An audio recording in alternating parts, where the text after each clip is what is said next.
ఛత్తీస్గఢ్ నుండి విద్యుత్ కొనుగోలుతో పాటు Yadadri Bhadradri thermal power plant నిర్మాణాలపై విచారణ కోసం తెలంగాణ ప్రభుత్వం ఏర్పాటు చేసిన జస్టిస్ నరసింహారెడ్డి కమిషన్ను వ్యతిరేకిస్తూ బీఆర్ఎస్ అధినేత మాజీ సీఎం కేసీఆర్ సుప్రీంకోర్టును ఆశ్రయించారు.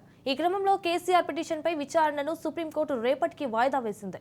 నరసింహారెడ్డి కమిషన్ విచారణ పారదర్శకంగా జరగడం లేదని, న్యాయ సూత్రాలకు విరుద్ధంగా తెలంగాణ ప్రభుత్వం ఏర్పాటు చేసిన జస్టిస్ నరసింహారెడ్డి కమిషన్ను రద్దు చేయాలని కేసీఆర్ దేశ అత్యున్నత న్యాయస్థానంలో స్పెషల్ లీవ్ పిటిషన్ దాఖలు చేశారు. దీనిపై విచారణను వాయిదా వేసిన సుప్రీంకోర్టు రేపు ఏ విధమైన తీర్పు ఇస్తుందా అని ఉత్కంఠ నెలకొంది. ఛత్తీస్గఢ్ నుండి కొనుగోలుతో పాటు Yadadri Bhadradri thermal power plant నిర్మాణాలపై విచారణ కోసం తెలంగాణ ప్రభుత్వం ఏర్పాటు చేసిన జస్టిస్ నరసింహారెడ్డి కమిషన్ను వ్యతిరేకిస్తూ బీఆర్ఎస్ అధినేత మాజీ సీఎం కేసీఆర్ సుప్రీంకోర్టును ఆశ్రయించారు. ఈ క్రమంలో కేసీఆర్ పిటిషన్పై విచారణను సుప్రీంకోర్టు రేపటికి వాయిదా వేసింది. నరసింహారెడ్డి కమిషన్ విచారణ పారదర్శకంగా జరగడం లేదని, న్యాయ సూత్రాలకు విరుద్ధంగా తెలంగాణ ప్రభుత్వం ఏర్పాటు చేసిన జస్టిస్ నరసింహారెడ్డి కమిషన్ను రద్దు చేయాలని కేసీఆర్ దేశ అత్యున్నత న్యాయస్థానంలో స్పెషల్ లీవ్ పిటిషన్ దాఖలు చేశారు. దీనిపై విచారణను వాయిదా వేసిన సుప్రీంకోర్టు రేపు ఏ విధమైన తీర్పు ఇస్తుందా అని ఉత్కంఠ నెలకొంది.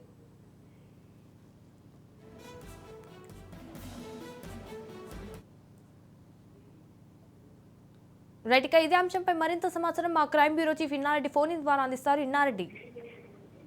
సంజన, ప్రస్తుతం అయితే మాత్రం సుప్రీంకోర్టులో కేసీఆర్ వేసిన పిటిషన్ మీద పిటిషన్ వాయిదా వేయడం జరిగింది. విద్యుత్ కమిషన్ విషయంలో గతంలోనే ఆయన హైకోర్టులో పిటిషన్ దాఖలు చేస్తే హాజరు కాకుండా చూడాలని చెప్తుంది. అయితే దాని తర్వాత హైకోర్టులో చుక్కెదిరవడంతో వెంటనే ఆయన సుప్రీంకోర్టులో కూడా పిటిషన్ దాఖలు చేస్తే ఎట్టి పరిస్థితుల్లో ఈ కమిటీ ముందు హాజరు కాను అని చెప్తున్నా కూడా ఆయన చెప్పిన నేపథ్యంలో మరి సుప్రీంకోర్టు పిటిషన్ దాఖలు చేసిందని సుప్రీంకోర్టులో పిటిషన్ మీద విచారణ జరిపి దాన్ని వాయిదా వేయడం జరిగింది. మొత్తం మీద మరి ఈయన పిటిషన్ సంబంధించిన వ్యవహారంలో మరి వచ్చే అంటే వాయిదా తర్వాత ఎలాంటి నిర్ణయం తీసుకుంటారు దాని మీద సర్వత్రా ఉత్కంఠ కొనసాగుతుంది. సంజన.